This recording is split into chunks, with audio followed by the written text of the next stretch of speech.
Have you ever wondered why some people walk into a room and light it up, while others quietly observe but still notice everything? Have you ever wondered which one you are and why?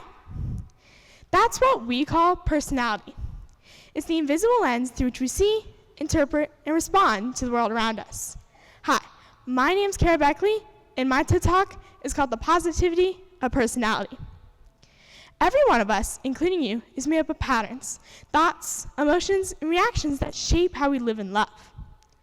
Our personalities influence everything: how we communicate, how we lead, how we comfort, and even how we fight. When I was little, I was super shy.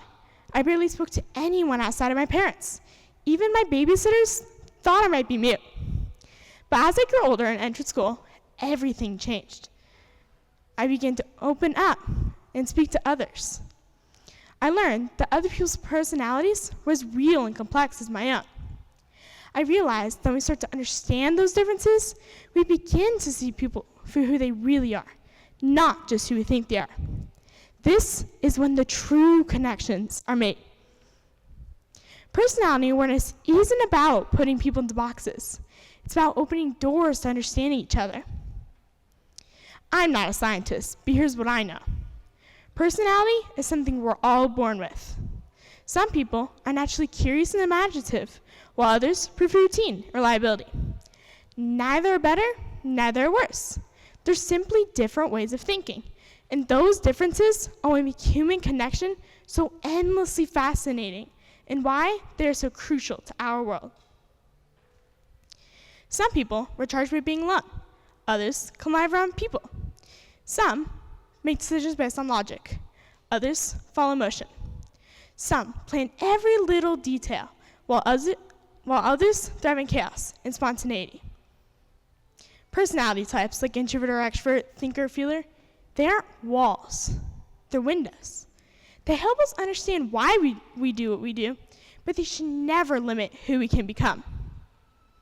I've seen this up close with my own family. My mom is the perfect example of an introvert.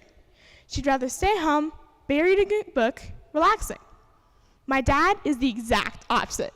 He's a total extrovert who loves concerts, sporting events, and any large social gathering, like the rodeo he went to.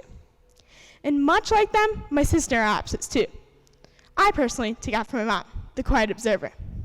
My sister takes after my dad and is a social butterfly in the third grade. She befriends everyone she meets.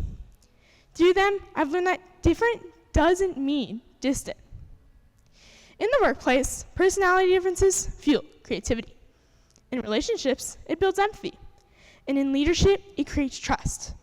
But also, in school, they help us grow stronger together.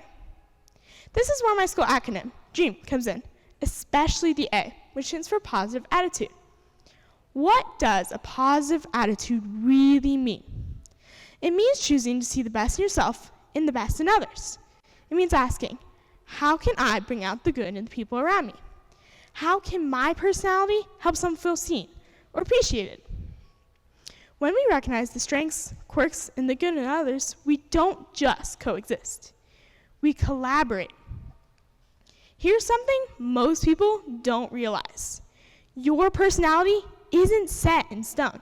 It's more like clay, molded by time and shaped by experience. I'm 12 years old, and I'm still molding my clay, learning not to be so emotional or defensive when I struggle. My dad taught me an acronym, FAIL, which stands for First Attempt in Learning. Failures, success, friendships, and heartbreaks shape who I am and who I will become. But the real key to it all is self-awareness. When you know your patterns, you gain the power to rewrite them. You can soften your edges, strengthen your weaknesses, and grow into the best possible version of yourself. So here's my challenge to you. Embrace your individuality. Stop comparing and start complementing. We're not meant to be the same, but we are all pieces of the same puzzle, the puzzle of human difference. Oscar Wilde once said, "Be yourself. Everyone else is already taken." The world doesn't need more copies. It needs authentic originals, like you. Your personality is your fingerprint on the world. So go ahead, be you. Boldly, fully, beautifully. Because at the end of the day, it isn't about who you're supposed to be. It's about who you choose to become. Thank you.